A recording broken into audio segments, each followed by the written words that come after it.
If you're watching this video right now, comment where you're watching from, because what you're about to witness is a story about how an ordinary Tuesday evening at Wilson's Market became a moment that would change one family's life forever. Sometimes the biggest miracles happen in the most mundane places, like aisle 7 of a grocery store, where a mother's quiet tears caught the attention of a basketball legend. The fluorescent lights of Wilson's Market buzzed overhead as Angela Wilson pushed her shopping cart through the store, carefully calculating every item she placed inside. Her 3 children walked beside her. David, the oldest at 12, helping to corral his younger siblings, Sophie and Ryan, while their mother stretched her last $100 as far as it could go. The store was relatively quiet at this hour, just before closing time.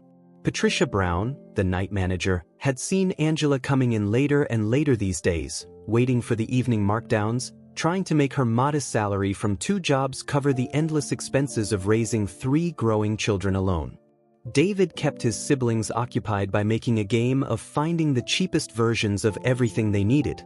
At 12, he understood more than his mother realized: the way she skipped meals so they could eat, how she worked extra shifts at the diner and the cleaning service, the quiet crying he sometimes heard late at night when she thought everyone was asleep.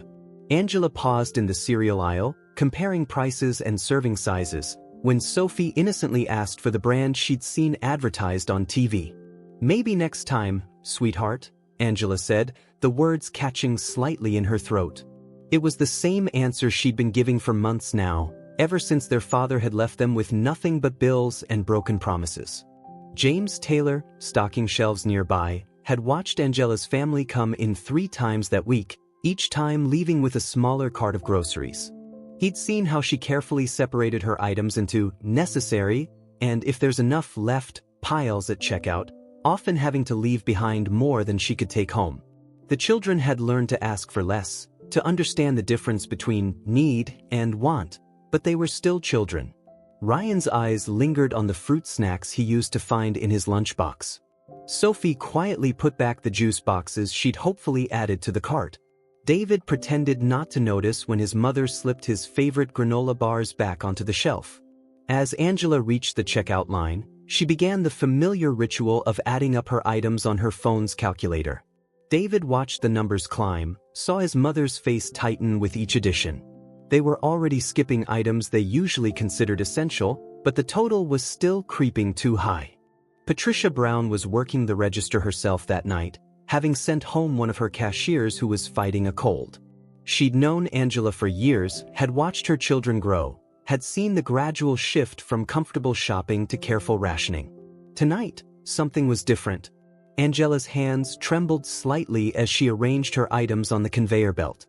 The total came to $127.83. Angela's face fell as she looked at the $100 bill in her wallet and the scattered collection of ones and change that wouldn't be enough to make up the difference. Quietly, she began asking Patricia to remove items. First the soap they could stretch for another week, then the extra bread she'd hoped to freeze, then David's sandwich meat for school lunches. David watched his mother's dignity crumble a little more with each item set aside. Sophie and Ryan had grown quiet, sensing their mother's distress even if they didn't fully understand it.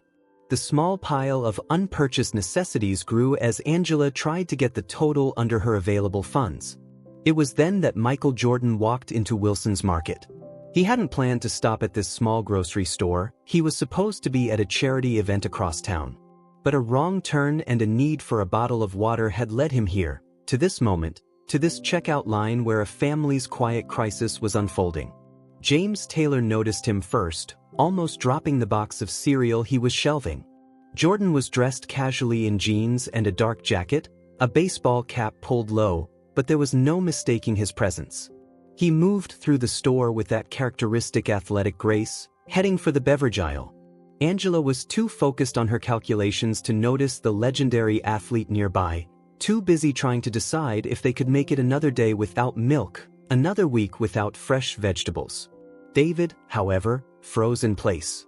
As a basketball fan who practiced endlessly at the community court, dreaming of a better future, he instantly recognized the man approaching their checkout line.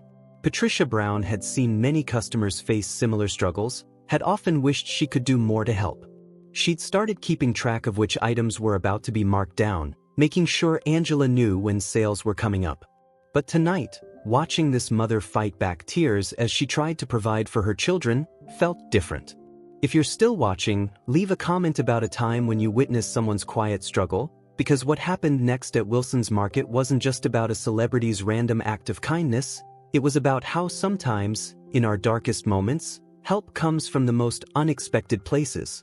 Stay tuned to see how Michael Jordan's impromptu stop for a bottle of water turned into something that would remind everyone who witnessed it that real greatness isn't just about what happens on a basketball court. Sometimes it's about what happens in a grocery store checkout line at 8:47 on a Tuesday night. Michael Jordan had seen countless moments of triumph and defeat in his career, but something about this scene at the checkout line caught his attention. The quiet dignity of the mother, the protective stance of the oldest boy, the way the younger children tried to make themselves smaller, it reminded him of his own childhood, of watching his parents work to provide for their family. James Taylor watched nervously as Jordan approached, wanting to intervene before other customers noticed the sports legend in their midst. But Jordan's subtle head shake told him to stay back. This wasn't about being recognized, it was about something more important. Angela Wilson was now down to the absolute essentials, but the total was still $13.47 more than she had. Her voice trembled slightly as she asked Patricia Brown to void the transaction so she could start over. David moved closer to his mother, while Sophie clutched Ryan's hand, both children unnaturally quiet for their ages. "Excuse me," Jordan said softly, stepping forward. His voice was gentle, lacking the commanding tone he was known for on the court. "I couldn't help but notice you might need some help with your groceries." The words were carefully chosen, respecting the mother's dignity even in her moment of need. Angela looked up, startled by the stranger's voice, not yet recognizing who was speaking to her. "Oh no, thank you," she said quickly, her cheeks flushing. "I just need to adjust my items. We'll be fine." The tremor in her voice betrayed the statement's uncertainty. David, however, stood frozen in awe. His eyes moved from Jordan to his mother and back again, understanding the magnitude of what was happening but unsure how to explain it to her. The basketball he'd been saving up for, the posters on his wall, the hours spent watching old games on YouTube. Suddenly the hero of those moments was standing right here. Patricia Brown gripped the edge of her register, recognizing not just the celebrity in her store but the significance of this moment. She'd seen Angela's struggle build over months, had witnessed the quiet erosion of this family's security. Now she watched as something extraordinary began to unfold. "Actually," Jordan continued, moving closer to the register, "I'd like to do more than help. I'd like to take care of your entire grocery trip tonight." He glanced at the items that had been set aside, including everything you needed but couldn't get, and maybe a few extra things for these kids.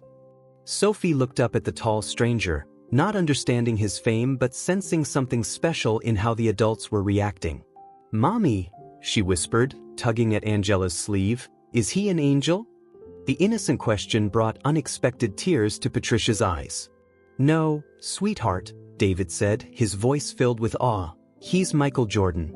He's the greatest basketball player ever." The boy's words carried such certainty, such admiration, that Jordan felt a familiar weight of responsibility, the understanding that his actions carried meaning beyond the moment. Angela's eyes widened with recognition, but Jordan quickly raised a hand to prevent any fuss. "Please," he said, "let's just get your family what they need. David here looks like he might be a basketball player himself." He smiled at the boy, noting the worn spots on his sneakers that spoke of hours practicing. James Taylor had quietly begun retrieving the items that had been set aside, adding them back to the conveyor belt. Other customers were starting to notice the scene unfolding, but something about Jordan's demeanor kept them respectfully distant. "I can't accept," Angela began, but Jordan interrupted gently. "Yes, you can. Because tomorrow, when things are better, you'll do the same for someone else. That's how it works." His words carried the weight of someone who understood both struggle and success. Patricia Brown began scanning items again, but this time different items started appearing on the belt: fresh fruit, quality meat, the cereals the children had longingly eyed, proper school snacks. Jordan himself walked the aisles, asking the children to show him their favorite foods, the things they'd stopped asking for months ago. David followed Jordan through the store, alternating between helping his siblings pick items and stealing glances at his hero. "Mr. Jordan," he said suddenly, "I practice basketball every day at the community center. I'm going to make it to the NBA someday." Jordan stopped and looked at the boy seriously. "You know what, David? I believe you. But success isn't just about what happens on the court. It's about how you handle yourself off it. Like how you've been helping your mom and watching out for your brother and sister. That's what real champions do." Angela watched as her children's faces lit up with joy at being able to pick out foods they'd long since stopped asking for. But it wasn't just about the groceries, it was about the restoration of dignity, the reminder that hard times don't last forever, that help can come when you least expect it. If you're still watching, leave a comment about a time when kindness came from an unexpected source. Because what happened next at Wilson's Market wasn't just about a celebrity paying for groceries, it was about how genuine compassion can restore not just a family's pantry, but their hope for the future.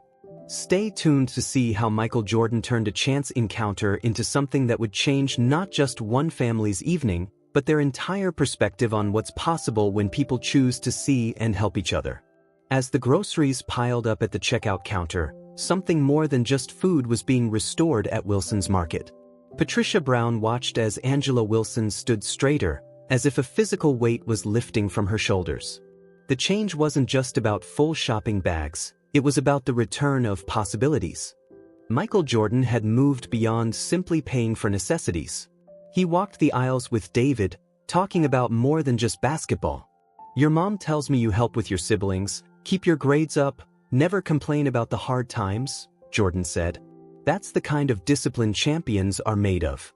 James Taylor, still trying to manage the growing crowd of curious onlookers, overheard Jordan asking David about his school subjects. "Math is my best subject," the boy said proudly. "Mom says being good at math is important for any career." Jordan nodded approvingly, explaining how understanding statistics and angles had helped his own game. Sophie and Ryan, initially shy around the tall stranger, had warmed up to Jordan's gentle presence. "Mr. Jordan," Sophie asked, holding up her favorite cereal, "do you eat this kind too?" Her innocent question made everyone smile, especially when Jordan admitted he preferred plain oatmeal for game days. But Jordan wasn't just filling a cart with food. He was carefully observing, asking questions, understanding the family's broader needs. When he noticed David's worn sneakers, he didn't just offer to buy new ones, he talked about the importance of proper equipment and self-presentation. "Taking care of your feet isn't just about basketball," he explained. "It's about taking care of yourself." Angela tried to protest when Jordan added items like good quality winter coats and school supplies to the cart, but his response silenced her objections. "Success isn't just about having food on the table," he said quietly. "It's about having the tools to build a better future. Your children deserve every advantage we can give them." Patricia Brown had stepped away from her register, delegating to another cashier while she helped organize the growing collection of purchases. She'd seen many acts of kindness in her years at the store, but this was different. Jordan wasn't just throwing money at a problem, he was investing in a family's future. The conversation turned to Angela's work situation. She mentioned her 2 jobs, days at a local diner, evenings cleaning offices. Jordan listened intently, then pulled out his phone. "I know some people in business management," he said. "With your work ethic and experience, we might be able to find you something better. One good job instead of 2 tough ones." David watched this exchange with growing understanding. His hero wasn't just buying groceries, he was showing them a path forward. The boy's hand unconsciously went to his pocket, where he kept a folded basketball schedule from the community center. Jordan noticed the movement. "You play in the youth league?" he asked. When David nodded, Jordan's face lit up with genuine interest. "Tell me about your last game." What followed was a detailed discussion of plays and strategies, with Jordan offering gentle corrections and encouragement. The basketball legend was teaching, but he was also learning about the boy's character through his descriptions. Sophie tugged at Jordan's jacket, holding up a drawing she'd made on the back of a shopping list. "This is our family," she explained, And this is you helping us. The simple illustration captured something profound, how this moment was becoming part of their family's story. James Taylor, who had been helping gather items, noticed something remarkable. The other customers, instead of being annoyed by the delay, had started adding to the effort. One woman offered suggestions for good school lunches. An elderly man mentioned a job opening at his son's company. The store had become a community, united in supporting one family's transformation. Jordan took a particular interest in the children's education. When he learned that David's school had a struggling basketball program, he made a mental note. Sometimes, he said to Angela, kids need a structured environment after school. Sports can provide that, but only if the program is properly supported. Ryan, the youngest, had been quietly observing everything. Finally, he asked the question that had been bothering him, "Are we going to be okay now?" The simplicity of his question touched everyone who heard it. Jordan knelt down to the boy's level, his answer carrying the weight of someone who understood life's ups and downs. "You've always been okay," Jordan said, "because you have a strong family. Your mom is a champion, she's been fighting for you every day. Sometimes champions need a teammate to help them score. That's all this is, teammates helping teammates." Angela couldn't hold back her tears any longer, but these were different from the ones she'd been hiding earlier. "I don't know how to thank you," she began, but Jordan shook his head. "Thank me by showing your children what resilience looks like. Thank me by using this moment to build something lasting." Patricia Brown had been making notes, not of the groceries, but of the job leads, the basketball program details, the small but important things that would help this family maintain their momentum after tonight. She'd seen too many acts of kindness fade into memory without creating lasting change. This time would be different. If you're still watching, leave a comment about a time when help came with more than just immediate relief, when it came with hope for the future. Because what was happening at Wilson's Market wasn't just about filling empty cupboards, it was about filling empty spaces in a family's sense of possibility. Stay tuned to see how this evening at a grocery store became about more than just food and famous athletes. It became about how true generosity means seeing not just what people need today, but what they need to build a better tomorrow. 2 hours after Michael Jordan had walked into Wilson's Market for a bottle of water, the store had transformed into something more than just a grocery store. As employees helped load bags into Angela Wilson's car, there was a sense that everyone had witnessed something extraordinary, not just because of who Michael Jordan was, but because of what he had shown them about the deeper meaning of helping others. The final total had gone far beyond simple groceries. Jordan had insisted on providing not just food, but the tools for lasting change, gift cards for future shopping trips, proper winter clothes for the growing children, and even a new laptop for David's schoolwork. But more valuable than any of these material items was the network of support that had spontaneously formed around the family. Patricia Brown had compiled a list of resources and contacts, everything from job opportunities to after-school programs. "You know," she said to Angela, "we've all wanted to help for so long, but sometimes people need someone to take the first step. Mr. Jordan didn't just help you tonight, he showed us all how to be better neighbors." James Taylor, who had initially been starstruck by Jordan's presence, had found himself moved to action in a different way. As a part-time college student studying social work, he'd offered to help David with his college preparation, even though it was years away. "Sometimes," he explained, "kids just need to know that someone believes in their future." Jordan wasn't content with just providing immediate assistance. He took Angela aside for a private conversation about her children's education. "I'm setting up a small educational fund for them," he said. "Not just for college, but for any opportunities that might help them grow, summer camps, special programs, whatever they need to reach their potential." David stood near the store entrance, holding his new basketball, not just any ball, but one carefully selected by Jordan himself, who had explained the importance of proper equipment. "Remember," Jordan had told him, "practice isn't just about repetition. It's about building discipline, about understanding that every small improvement matters." Sophie and Ryan were helping to organize the groceries, their earlier tension replaced with a joy that went beyond just having full shopping bags. Sophie had made drawings for everyone: Jordan, Patricia, James, and even some of the other customers who had offered help.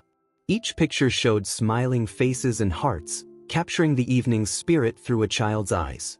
The other customers who had witnessed the events had been touched in their own ways. An elderly woman approached Angela with tears in her eyes. "My daughter was a single mother too," she said. "Times like these, we need to remember we're all one community." She pressed a business card into Angela's hand. Her son-in-law owned a successful company and was always looking for dedicated employees. Jordan had noticed everything: the way the community rallied, how David protected his siblings, Angela's quiet strength. "You know what I see here?" he said, addressing everyone gathered. "I see champions. Not because of what happened tonight, but because of how you've all handled life's challenges. Sometimes we just need someone to recognize that fight in us." Patricia Brown had another surprise. She'd spoken with her regional manager, and Wilson's Market was creating a new program inspired by the night's events.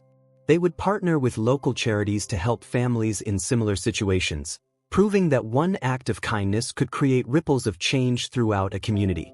As they prepared to leave, Jordan had one final conversation with David.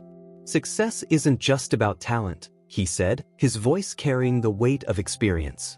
"It's about preparation, about taking care of your responsibilities, about being someone others can count on. You're already showing those qualities with how you help your family."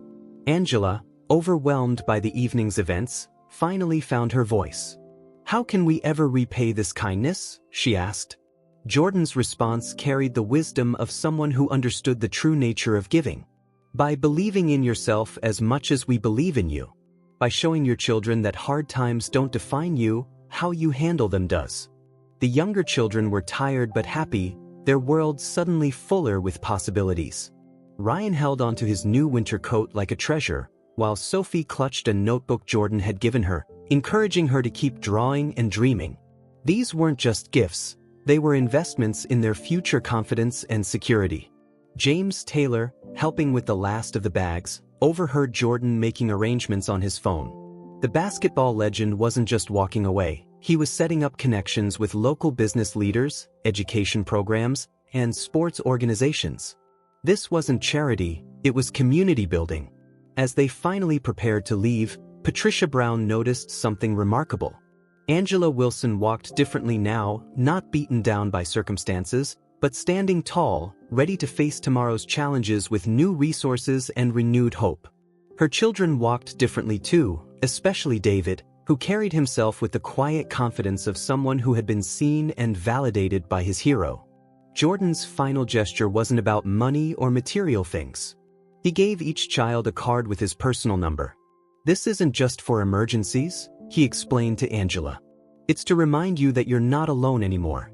Sometimes knowing that someone believes in you is more valuable than any other kind of help." If you're watching this video, take a moment to think about the struggles others might be facing silently. Remember that true help isn't just about solving immediate problems, it's about restoring dignity, creating opportunities, and showing people that their dreams matter. The story of what happened at Wilson's Market isn't just about a celebrity's random act of kindness. It's about how real change happens when people come together, when communities recognize their power to lift each other up, when help comes with both immediate relief and long-term hope. Like and share this video if you believe in the power of community and kindness. Leave a comment telling us about a time when help came with more than just immediate assistance, when it came with the gift of believing in yourself again. Because sometimes the greatest acts of kindness aren't just about what we give, they're about helping others see what they're capable of becoming. Michael Jordan may have walked into Wilson's Market looking for a bottle of water, but he left having shown an entire community the true meaning of championship spirit. It's not just about winning on the court, it's about helping others find their way to victory in the game of life.